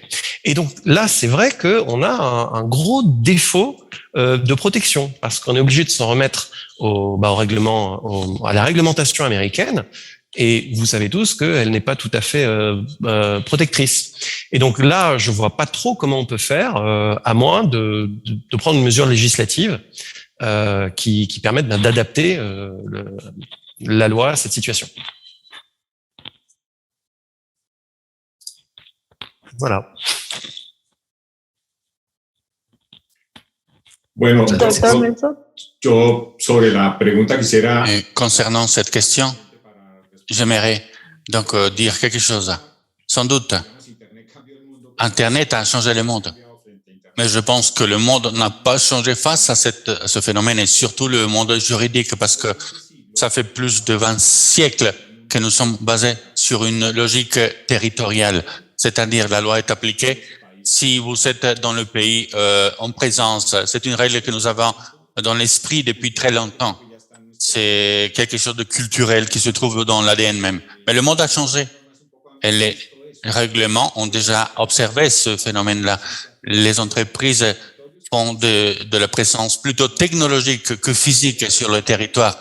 Les entreprises ne sont pas forcées de construire des commerces, des bâtiments, des sièges dans un pays quelconque. C'était avant l'Internet. C'est pour cela qu'il faut réviser les domaines d'application de tous les règlements. Et le professeur Pierre parlait de l'application de GP8. Dans le cas colombien, tel que ceci a été rédigé, et c'est important, parce que chaque autorité agit selon ses compétences, et il faut qu'elle observe ses lois propres. Mais dans la régulation colombienne, l'article 2 de la loi de 2012 dit qu'on appliquera la loi au traitement des données qui se fera en territoire colombien. Et on ne dit pas qu'il doit être domicilié dans le territoire colombien. C'est une différence avec des normativités d'autres pays. J'en ai révisé quelques-unes de la région. Donc, traitement de données qui se font sur le territoire colombien. Il n'est pas nécessaire que physiquement il se trouve ici. Lorsqu'on parle de traitement, c'est toute activité. On parle de toute activité de traitement.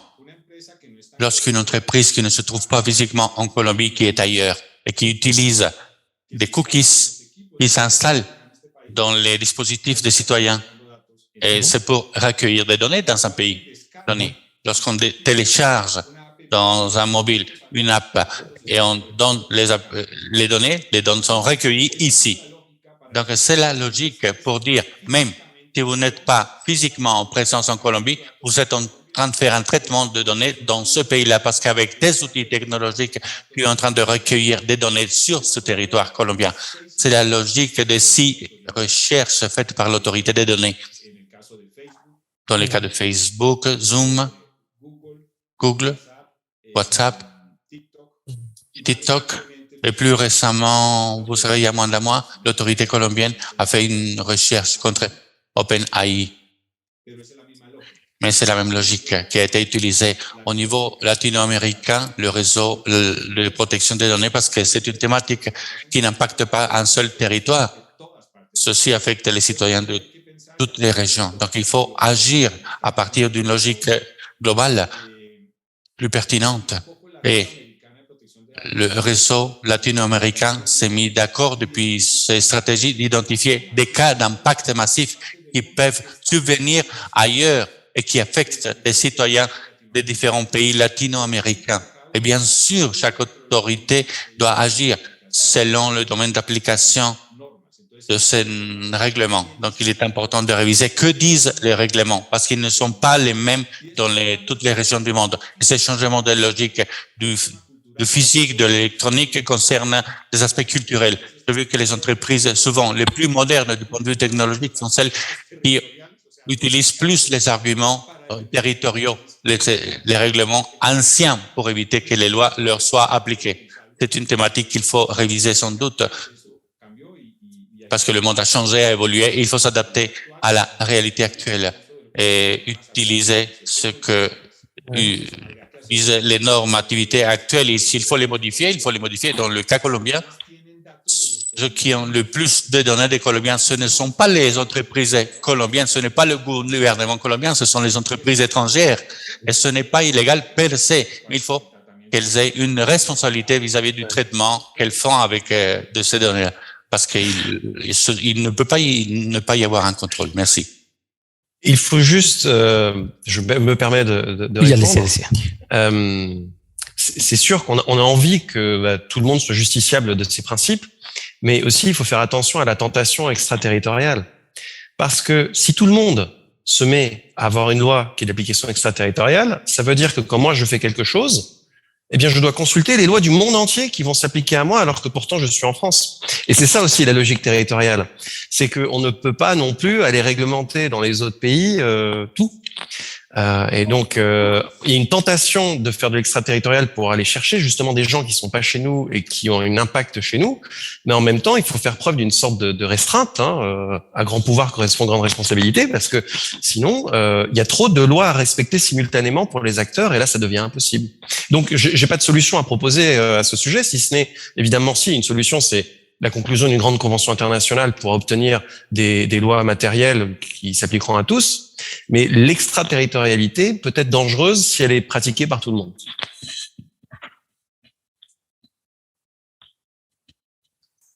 Sí, de acuerdo. Bueno, no, muchas gracias. D'accord, merci beaucoup. À vrai dire, on peut réfléchir et on se rend compte que le phénomène de l'Internet, de l'IA, se trouve dans un processus d'érosion par rapport aux principes structuraux du droit.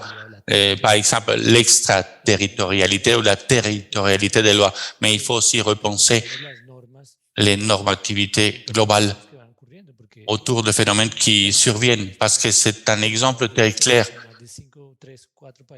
Nous sommes plus de 4 pays qui participent actuellement dans cette réunion, par exemple. Ces phénomènes doivent répondre à des principes communs, parce que pour le secteur privé, ça serait des efforts trop forts d'appliquer les régimes divers de tous les pays.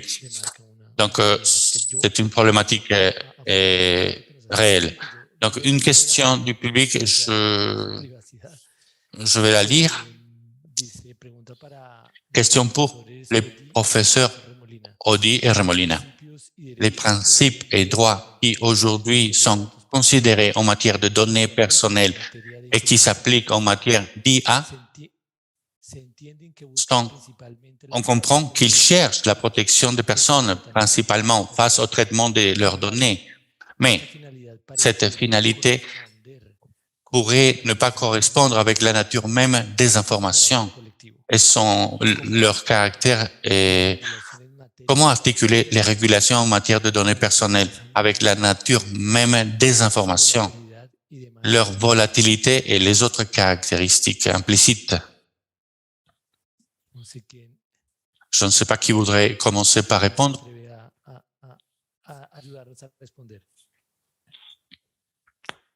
Je ne suis pas sûr d'avoir compris la nature de l'information en question qui pose problème.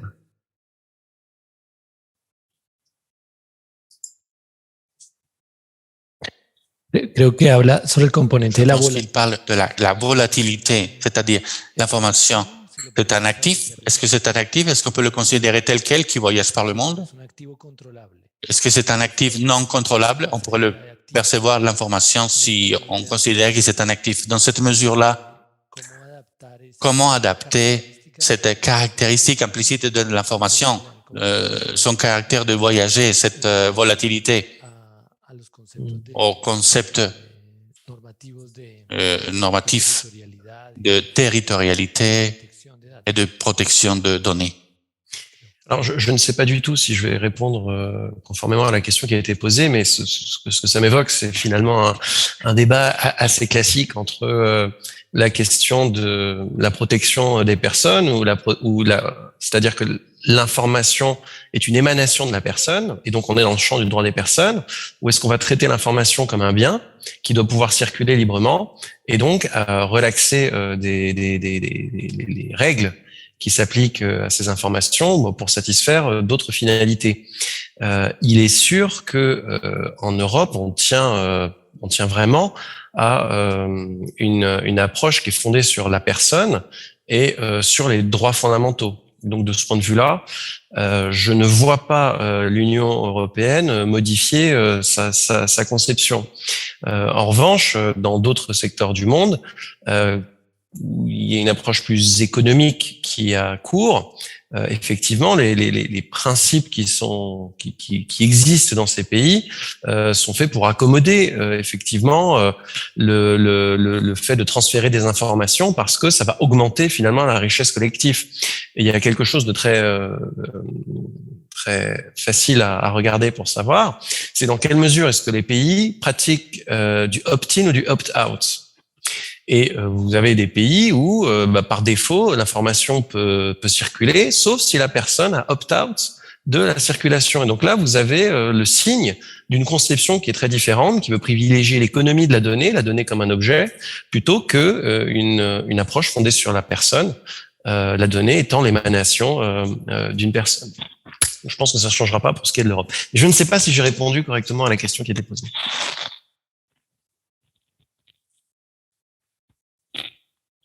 Bueno, yo también confieso que no entendí Et je confesse aussi que je n'ai pas compris parfaitement ce concept de volatilité, mais je pourrais dire ce qui suit. Les principes du traitement des données n'ont pas été conçus seulement pour protéger les titulaires des informations. Ces principes protègent aussi le responsable du traitement et la société en général. Pensons par exemple au principe de véracité. L'entreprise qui prend des décisions, elle veut que le produit ait une qualité souhaitée. La qualité souhaitée. Donc, c'est pour cela que l'information doit être véritable. L'acteur du traitement doit avoir des informations véritables parce que ceci peut affecter son prestige aussi. La société générale s'y intéresse aussi, et de plus en plus que les informations soient véritables, impartielles. Et ceci est se trouve même dans les constitutions de beaucoup de pays. Donc, le principe ne protège pas seulement la personne, mais la société et les responsables. On pourrait dire la même chose du principe de sécurité. Les failles dans la sécurité qui impliquent le traitement de données ont affecté la société en général. Ici, en Colombie, vous avez vu une entreprise de santé s'est paralysée pendant un certain temps. Si la sécurité n'est pas adoptée, elle affecte une entreprise parce que si son principal actif, c'est l'information, il faut le protéger. Et ceci peut même affecter le prestige d'une entreprise lorsqu'elle n'a pas de mesures de sécurité, le degré de confiance et l'opérativité des entreprises aussi à cause des incidents de sécurité. Donc, ces principes ne pensent pas seulement aux titulaires des informations. Or, la circulation des données, je pense que ceci a été, avec la protection de la privacité, la motivation de l'expédition de la régulation des données dans les années 80. Si on regarde les recommandations de l'OCDE sur le flux transfrontalier de données, justement dans les années 80, on parlait d'intimité et circulation transfrontalière. Parce que de même que pour les affaires, c'est vital la circulation des personnes et de l'argent, l'information aussi doit circuler, et c'est pour cela qu'il y a autant de débats. Mais l'Europe, depuis un certain temps, a eu donc certaines discussions avec les États-Unis. Le président Biden a dit on va reprendre nos négociations parce que ceci affecte donc des transactions économiques très importantes. Alors, c'est ce que je pourrais proposer. Mais je confesse, je n'ai pas très bien compris cet aspect de la volatilité des informations. Merci beaucoup, professeur Remolina. La prochaine question que nous avons ici sur le chat est pour vous, professeur Remolina, justement. Qu'est-ce qu'il arrive avec le principe de bonne foi lorsqu'on utilise l'IA? Est-ce qu'il est affecté dans la législation colombienne, étant donné qu'il y a une tension énorme pour l'établissement de nouveaux cadres pour l'opération d'agents artificiels? La bonne foi ne se trouve pas dans les principes de la loi 1581 de 2012, mais elle se trouve dans la Constitution colombienne. Nous devons agir tous de bonne foi, selon le principe de la Constitution, mais le traitement des données, là, il ne suffit pas d'agir de bonne foi. Il faut être très professionnel et diligent. Et vous savez que la régulation colombienne en 2013 a intégré le devoir et principe de la comptabilité ou responsabilité de démontrer qu'on agit de bonne foi. Ça vient du principe de l'OCDE de 1980 qui s'appelle aussi accountabilité et qui font référence aux mêmes affaires. Ceci implique que le traiteur des données en IA ou dans d'autres domaines doit adopter des mesures utiles, opportunes, pertinentes et démonstrables pour suivre les régulations. Donc la bonne foi n'est pas suffisante. Il faut être diligent, et surtout dans cette thématique-là, parce que si on fait un traitement indu de données, on peut affecter les droits fondamentaux ou des droits sociaux.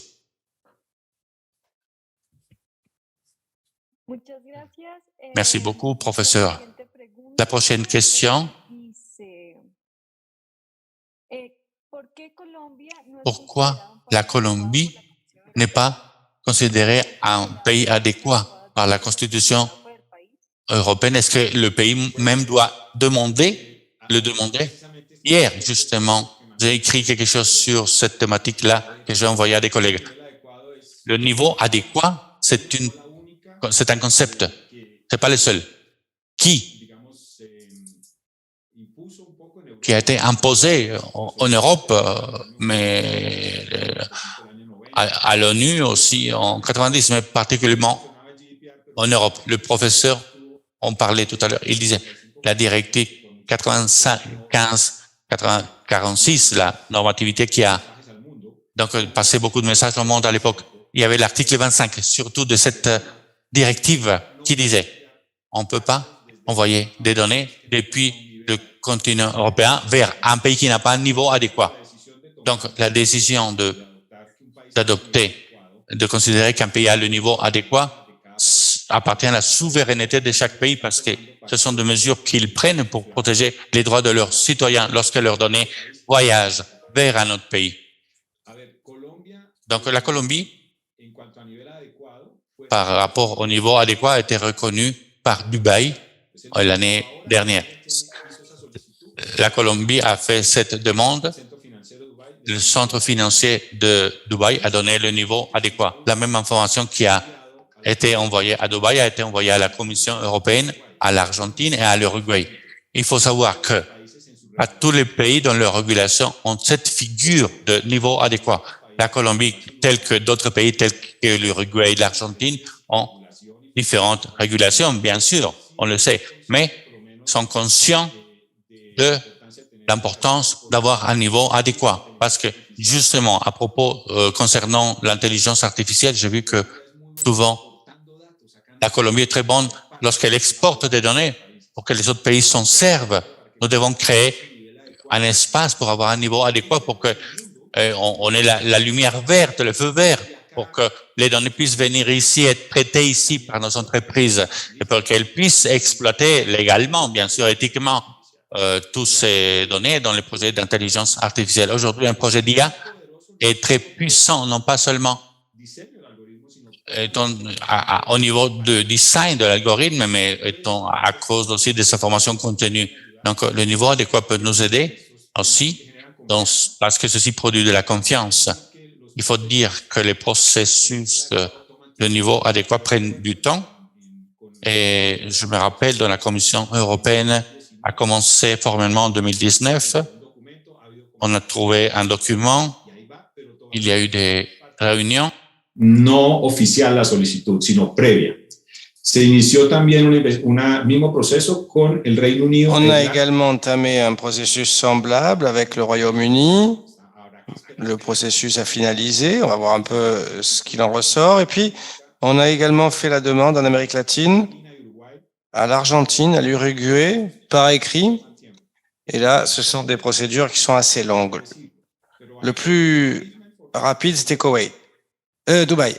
Mais j'insiste, on a envoyé la même information en Europe, en Irlande, au Royaume-Uni, en Argentine et en Uruguay que celle qu'on a envoyée à Dubaï. Mais enfin, c'est des questions de souveraineté de chaque organisation, de chaque pays. Moi, ce que je ferais peut-être, c'est un petit commentaire, une petite critique. C'est-à-dire que les procédures doivent être en phase avec les niveaux de protection. Ça ne peut pas être une checklist de voir ce que dit la norme ou ce que dit si on est membre de cette convention ou pas, ou signataire de cette convention ou pas. Voilà ce que je dois dire. Parce que en pratique, il faut voir si les recours fonctionnent ou pas. En Colombie, alors, quand j'assumais la fonction,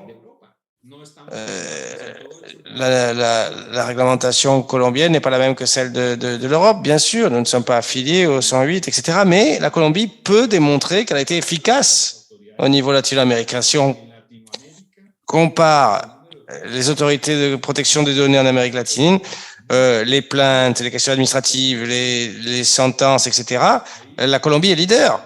La Colombie est leader en action de tutelle. L'action de tutelle, par exemple, est unique. Elle n'existe nulle part ailleurs et ça, c'est très, très efficace. 10 jours, c'est-à-dire qu'il y a beaucoup qui ont recours. Donc, nous ne sommes certainement pas un pays parfait, mais enfin, nous avons fait des choses qui, dans la pratique, nous donnent de bons résultats. Alors, évidemment, on peut toujours s'améliorer, c'est sûr, mais on a fait beaucoup. Beaucoup a été fait et on peut démontrer davantage une protection réelle et effective qu'une protection de texte, si vous voulez. D'accord. Dernière question pour conclure ce séminaire. Pour les deux professeurs. Dans le monde du droit, on utilise déjà des intelligences artificielles dans vos travaux au quotidien?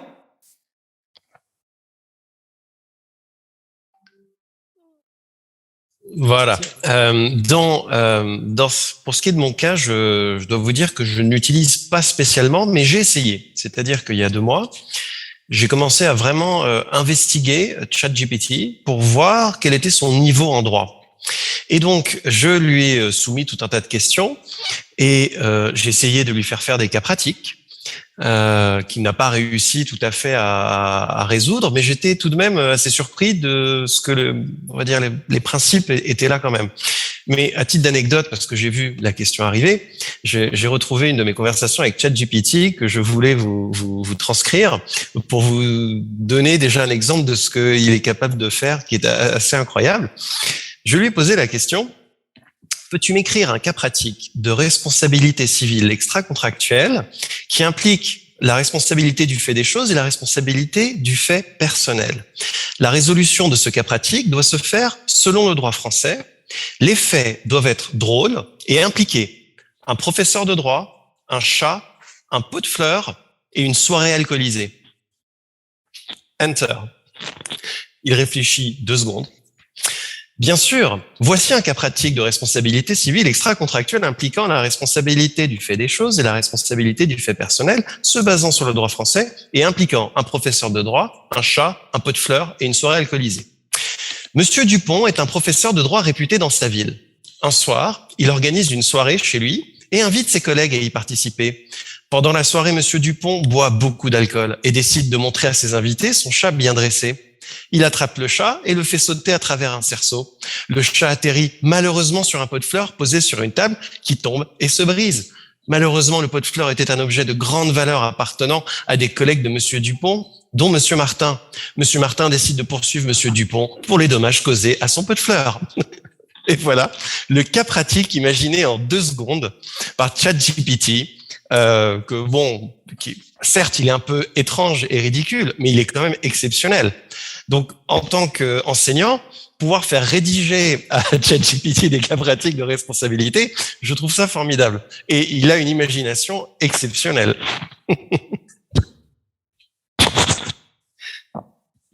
Sí. No, realmente el chat. Oui, c'est sûr que ce chat, c'est un outil incroyable et fantastique qu'il faudra savoir utiliser et exploiter. Alors moi, par exemple, j'ai proposé un cas, enfin une question concrète. Facturation électronique en Colombie. Vous savez qu'il y a des résolutions sans cesse là-dessus. Donc j'ai posé la question à mes étudiants en leur disant, utilisez tous les outils disponibles. Allez-y, n'hésitez pas, chat, peu importe. Mais évidemment, il faudra vérifier les résultats, que vous respectiez les droits d'auteur, et faire un usage éthique des résultats. Il ne s'agit pas de faire un copier-coller, bien sûr. Mais ça m'a servi, entre autres, à... Alors d'abord, avant les cours, je fais des questions et c'est souvent des questions que vont me poser sans doute les étudiants. Bon, je me prépare. Ensuite, je m'en sers aussi pour poser la question à des étudiants et observer les résultats pour que eux vérifient. C'est-à-dire que les réponses de ceux qui ont utilisé le chat sans le vérifier étaient erronées parce que le chat GPT disposait de données jusqu'à 2020. Or, il y a eu une résolution 2021 qui changeait l'affaire. Bon, et les étudiants n'ont pas su. Mais pour le reste, on a observé que c'était un excellent outil pour les étudiants et pour les professeurs. Le défi, ça va être qu'en faire, bien sûr. Quand je peux leur demander à mes étudiants qui l'utilisent et qui fassent une rédaction. Bon, alors souvent, il s'agit de vérifier s'ils ont juste copié-collé ou s'ils ont travaillé, bref. Il ne faut pas oublier que le professeur est un professeur. Ce n'est pas un procureur qui contrôle le travail, simplement un contrôleur du travail. Hein. Donc voilà, donc il y a toujours cette dimension-là. Et il faut s'assurer évidemment que ces outils, pour performants qu'ils soient, ne sont pas utilisés de manière non éthique ou erronée. Il y a quand même une notion éthique importante, c'est très important même, et on doit dire que il y a de plus en plus de cas de violation, par exemple, de droits d'auteur. Les étudiants posent la question à chat, copient, collent, mettent leur nom et envoient. Bon. Et parfois, les étudiants eux-mêmes ne savent pas qu'il s'agit là d'un problème juridique ou éthique et même d'une conduite, comment dire, récriminable dans le cadre universitaire et à l'extérieur de celui-ci. Bien, ben merci beaucoup à vous deux, messieurs les professeurs. Vous nous avez montré en pratique comment vous utilisez le chat GPT. Et le cas français est vraiment très typique de la responsabilité selon le droit français. Et très intéressant également l'exemple du professeur Remolina. Merci pour votre participation à ce webinaire qui prend fin désormais. Vous nous avez permis, je crois, de comprendre à partir de notre fenêtre les dynamiques qui surviennent dans vos pays respectifs. Et ceci nous permet d'appréhender des problématiques similaires et de voir comment elles sont abordées selon la perspective des sociétés locales, bien sûr, mais je comprends qu'il s'agit également d'une opportunité qui se présente à nous de repenser le droit d'un côté et d'adapter la technique aux normes qui nous régissent en tant que société. Merci. Merci à vous deux. D'abord, je retire deux grandes notions. Multidisciplinarité dans la prise de décision. Premièrement, c'est un point qui nous affecte tous et donc il est important de tenir en compte à ce titre les perspectives des différentes professions.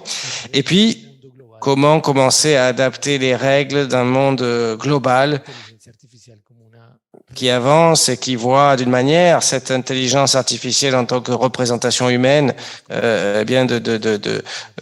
nous pousse à réfléchir à comment nous faisons les choses d'un point de vue à la fois global et local. Donc merci infiniment. L'Association des juristes franco-colombiens a la volonté de montrer à chacun comment les autres appréhendent les problématiques qui lui sont propres. Donc, ça a été très intéressant. Merci infiniment de votre générosité et de votre rigueur, messieurs. Merci pour votre participation qui nous a permis de profiter au mieux de vos expériences et de vos questions. Merci. Merci également au public, à l'association, aux participants et en particulier à toute l'équipe qui a permis l'organisation de cet événement. Efraín Fantinho, Manuel, Myriam, Margarita, toute l'équipe des enseignants. Merci infiniment et nous espérons pouvoir vous retrouver lors de prochains événements. Cette année, c'est l'année numérique, l'année digitale, comme on dit chez nous. Donc, nous avons un événement prévu pour le mois de septembre. Et puis, pour finir, nous souhaitons organiser un événement de clôture de l'année au cours duquel nous verrons comment les deux régions géographiques, la Colombie et la France, ont appréhendé la question de la sanction. Voilà, et on aimerait compter sur vous là-dessus. C'est une invitation lancée. Merci à tous infiniment. Merci, messieurs, et merci tout le monde. À très bientôt. Merci. Gracias.